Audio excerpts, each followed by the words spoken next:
اور یہ الیکشن ہوتے تو آج مرکز میں بھی تحریک انصاف کی حکومت ہوتی، پنجاب میں بھی۔ یہ تحریک انصاف کی 90% لیڈرشپ کا کہنا ہے، یعنی سیاستدانوں کا کہنا ہے۔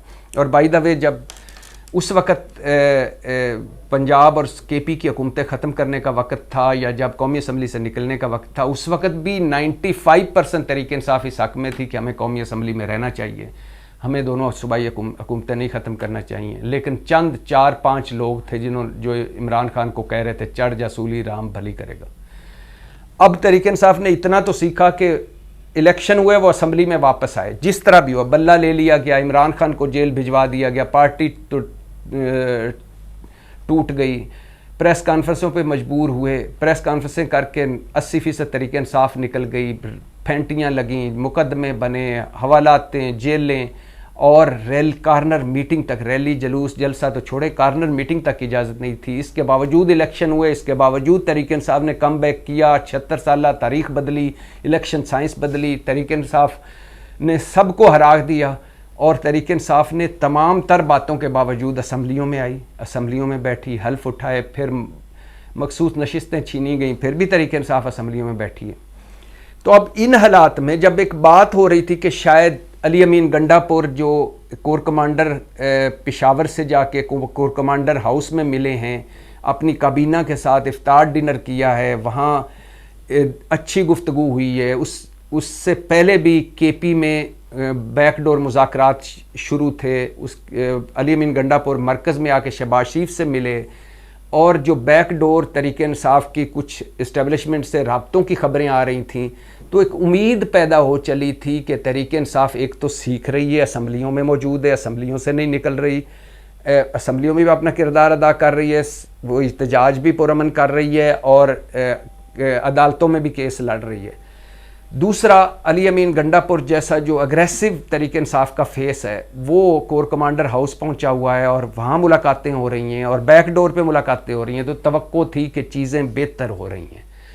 تیسرا، جب ہم دیکھتے ہیں کہ توشہ خانہ کیس میں نیب عمران خان کی سزا معطلی پر اعتراض نہیں کرتا، جب ہم دیکھتے ہیں کہ بشرا بی بی کہتی ہیں کہ اب مجھے عزت کے ساتھ ڈیل کیا جا رہا ہے، جب ہم دیکھتے ہیں کہ عمران خان اور بشرا بی بی کے مسلسل کہنے کے باوجود بشرا بی بی کو بنی گالہ میں رکھا جاتا ہے سب جیل قرار دے کے، جب ہم دیکھتے ہیں کہ اڈیالہ جیل کے حکام عمران خان کے ساتھ بیٹھتے ہیں، مل کر بیٹھتے ہیں، تاکہ آپ بتائیں کہ جی آپ کس دن وکلا کو ملنا چاہتے ہیں، کس دن اپنی فیملی کو ملنا چاہتے ہیں، اور آپ کیا کیا چاہتے ہیں، آپ کو اور کیا سہولت چاہیے۔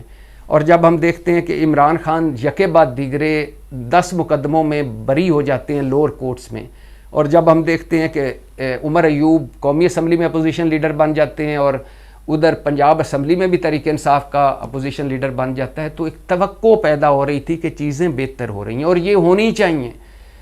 یہ فوج یقین کریں، کل تحریک انصاف فوج کے ساتھ تھی، آج فوج کے ایک مخالف بول رہی ہے۔ کل جن باجوہ کے خلاف جو بولتا تھا عمران خان، جن باجوہ کے سامنے کھڑے ہو جاتے تھے کہ خبردار نہ بولیں، آج پی ڈی ایم والے بول رہے ہیں۔ اس ملک کی سیاست کا المیہ یہ ہے کہ ان کے لیے فوج وہ اچھی جو ان کے ساتھ ہو، عدلیہ وہ اچھی ہے جو ان کے حق میں فیصلے کرے، الیکشن کمیشن وہ اچھا ہے جو ان کے لیے کام کرے، ایف آئی اے پولیس وہ اچھی ہے جو ان کے مخالفین کو پھینٹیاں لگائے۔ یہ تو ہے، لیکن اس وقت توقع کی جا رہی تھی کہ عمران خان کے کیس ختم ہو رہے ہیں، سائفر کیس تقریباً اختتامی مرحلوں میں ہے، اور توقع کی جا رہی ہے کہ سائفر کیس میں بھی عمران خان کو ریلیف ملے گا۔ عدت میں نکاح کیس تو ایسا ہے کہ 2-3 پیشیوں پہ عمران خان کو ریلیف مل جانا ہے، وہ کیس ختم ہو جانا ہے، کیونکہ وہ اس طرح کی نہ ہمارے ملک میں کبھی کوئی مثال ہے اتنی سزا کی یا اس طرح کے کیس میں سزا کی۔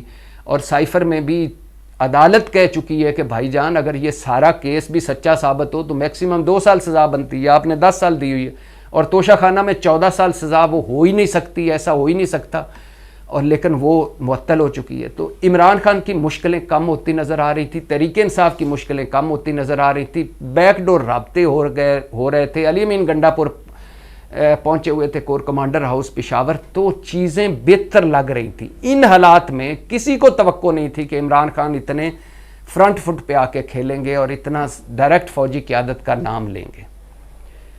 اب اس کے بعد کیا صورتحال بنتی ہے اس کا کوئی پتہ نہیں ہے۔ اس کے بعد اس گفتگو کے بعد عمران خان اور تحریک انصاف کس پوزیشن پہ ہوتی ہے اس کا کوئی پتہ نہیں، لیکن میں سچے دل سے یقین کریں، سچے دل سے بحیثیت پاکستانی اور بحیثیت اس بات کی مضبوطی سے مجھے اس پر میں اعتماد رکھتا ہوں اور یقین کرتا ہوں کہ عمران خان کا سیاست میں ہونا ضروری ہے، اس سسٹم میں ہونا ضروری ہے، تحریک انصاف کا اس سیاست میں ہونا ضروری ہے، اس سسٹم میں ہونا ضروری ہے، کیونکہ ورنہ ہم چند فیملیوں کے غلام بن جائیں گے، باریاں باریاں وہ کھیلتے رہیں گے، پہلے ان کے دادے پردادے تھے، پھر ان کے والد تھے، اب ان کے بچے ہیں، پھر ان کے بچے ہوں گے۔